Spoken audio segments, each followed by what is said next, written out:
Je viens faire cette vidéo pour parler des placements abusifs comme d'habitude. Les placements abusifs, je le répète, c'est quand l'enfant est placé pour une phobie scolaire, un retard scolaire, un sous-poids, surpoids, un manque de cadre, une fusion et bien sûr le conflit parental qui est le péché mignon de tous ces gens. Et donc cette nuit, j'ai révisé mes 310 dossiers et encore il y en a qui m'appellent, donc je ne sais pas quand ça va s'arrêter. Et je me suis aperçue que tous avaient affaire à une association. Donc quand les enfants sont placés dans les foyers, je l'ai déjà dit, les foyers, c'est une association qui demande en moyenne 223 € par jour et par enfant. Pour le foyer Mazel au Chambon-sur-Lignon, il y a 24 enfants, ça fait 164 000 € par mois. Nous, on a fait appel à la Cour des comptes, on ne sait pas où va cet argent. Alors, voilà, c'est un mystère. Et puis, il y a aussi les familles d'accueil, quand ces enfants sont placés, il y a aussi une association qui s'occupe du dossier. Donc, et même quand il y a les placements inversés, les placements inversés, je le rappelle, c'est quand l'enfant est placé chez le parent le plus maltraitant, et bien là aussi, c'est une association qui s'occupe du dossier. Alors, moi je voudrais rappeler à mon petit tableau, donc il y a l'ASE, la DAS, qui fait marcher ces associations, puisque voilà, elle fait marcher souvent les administrateurs ad hoc, puisque dans mon dossier, les administrateurs ad hoc ont été demandés par l'ASE pour le 27 juillet, ils ont vu une seule fois ma fille, ils défendront l'identité de mon enfant, alors que bon, j'ai déjà expliqué, ma fille m'a vu 13h45, je vois pas bien comment on peut se construire une identité sans repère maternel. 13h45 en 2 ans, j'insiste, voilà, c'est incroyable quand même. Et puis, et c'est la justice aussi qui fait marcher les associations, puisque c'est elle, la justice, qui fait appel aux éducateurs d'AEMO. Les éducateurs d'AEMO interviennent quand il y a un signalement à l'école, PMI, CMP, CMPP, assistante sociale. Et ces éducateurs touchent 7 500 € en moyenne pour une mesure. Et ils ont à peu près 50 dossiers par éducateur. Donc ils rapportent 300 000 €. Donc pareil, on ne sait pas où va l'argent, vraiment. Parce que bon, c'est pas beaucoup de frais. Donc voilà, c'est quand même énorme.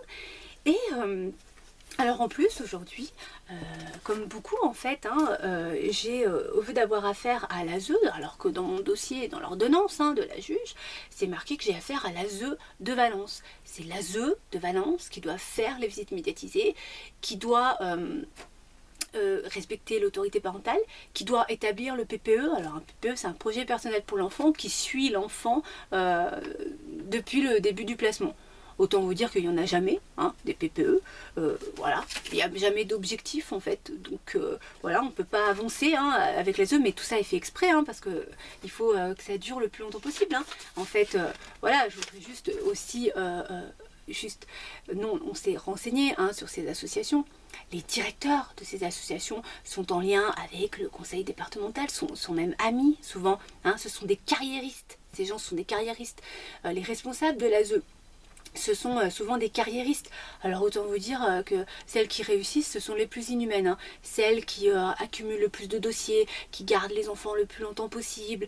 Donc voilà, nous on a affaire, on le dit, les parents, quand on est face à la responsable de l'ASE, chef des éducateurs dans les foyers, c'est pareil, ce sont des gens inhumains, mais même les éducateurs s'en plaignent eux-mêmes, ceux qui travaillent avec eux, ceux qui sont honnêtes, du moins, ils le disent, ce sont des financiers, ce sont juste des financiers, ils veulent juste que ces enfants rapportent de l'argent. Aujourd'hui, on n'a pas l'intérêt du bien-être, tout le monde n'en a rien à foutre.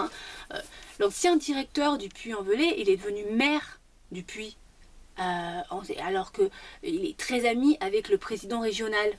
Voilà, sont tous des carriéristes, mais la justice c'est pareil, le procureur de la République c'est un carriériste, donc autant vous dire que tout ça est un gros conflit d'intérêts. Personne n'a envie de changer les choses parce que ces enfants rapportent de l'argent, et c'est par ces associations qu'on détourne de l'argent. Donc moi, aujourd'hui, on me dit que je n'aurai pas affaire à l'ASE 26. Pourquoi? Je ne sais pas. Alors, voilà, j'ai affaire au foyer mater. D'accord, en fait les foyers sont des annexes de l'ASE. Non pas parce que l'ASE a trop de travail, comme j'ai pu dire la dernière fois, parce qu'il faut faire fonctionner une association dans chaque dossier. C'est comme ça qu'on arrive à détourner de l'argent, puisque ce sont elles qui arrivent à faire ça. Ce ne sont pas forcément les fonctionnaires, ce n'est pas possible. Voilà, donc le foyer mater, alors là, incroyable, hein. Je peux vous dire que quand vous lisez le flyer, parce que j'ai le flyer du foyer mater, c'est incroyable, hein. Alors, modalité d'accompagnement, la mission, alors la mission, mobiliser les parents dans leur rôle éducatif. Notre service recherche une collaboration avec la famille pour entamer un travail d'accompagnement éducatif. Notre service propose aux parents de se remobiliser dans leur fonction parentale. Nous prenons appui sur les capacités parentales existantes afin d'insuffler une évolution positive. Waouh, ça fait rêver hein, quand même. Hein. Alors, nous accueillons des enfants de 12 à 18 ans et leurs familles, des rencontres soutenues et fréquentes. Alors moi, dans tous les dossiers, il n'y a pas de rencontres soutenues et fréquentes. Hein. Ces gens les voient très peu.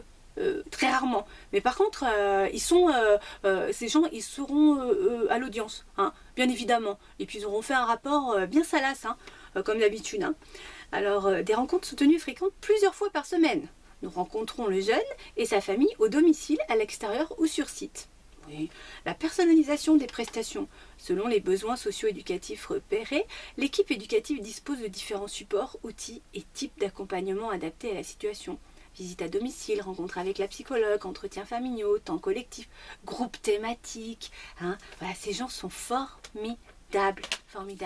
Et ces gens, ils vont tout simplement se retrouver l'année prochaine devant la juge et ils vont faire toujours le même rapport. Hein. Le même rapport que je lis dans tous les dossiers. Ma fille doit aller au CMP, c'est pareil. Hein.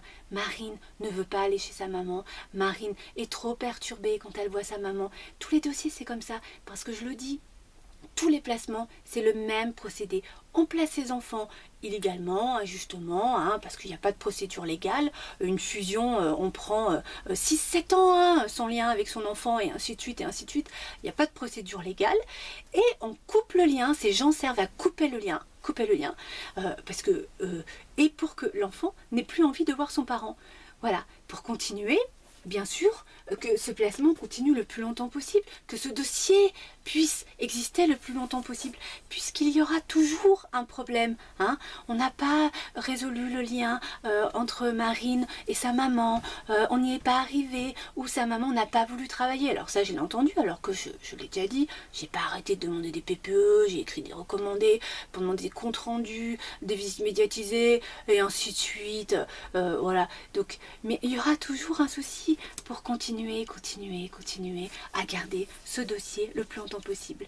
Hein. Moi, je me demande ce qu'est vraiment la protection de l'enfance parce que je pars d'une fusion, hein, 2 ans de placement, et ma fille, on arrive à... Elle veut plus me voir. Alors, je me demande ce qu'a fait l'ASE, ce qu'a fait l'association, le chef des éducateurs du foyer Mazel. Hein, vous pouvez lire, hein, c'est pareil, on a l'impression d'avoir un foyer extrêmement formidable, alors que les enfants, ils n'ont qu'une envie, c'est de s'en aller. Hein. Donc je me demande à quoi a servi ce placement, à part rompre ce lien. Voilà, comme beaucoup de parents, nous vivons la même situation. Je voudrais juste avertir les gens parce qu'aujourd'hui, on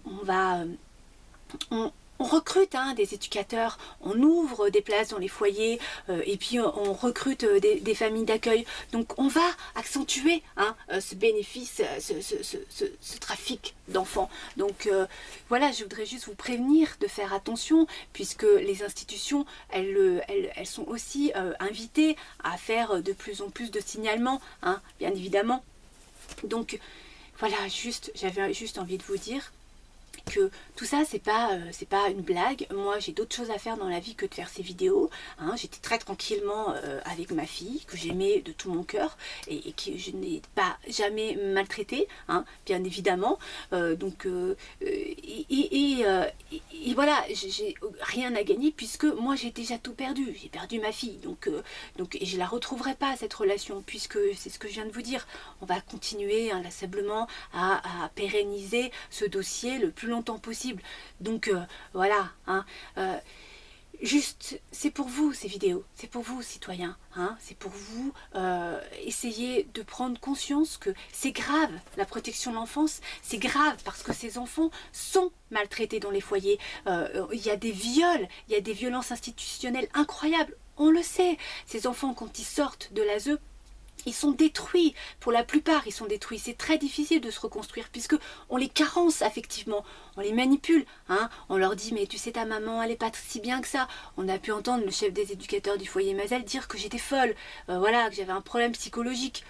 Je me demande lequel des deux a le plus d'un problème psychologique. Ils séquestrent des enfants injustement alors qu'ils ont des parents qui les aiment. Donc bon, moi j'ai pas l'impression d'être instable comparé à lui quoi.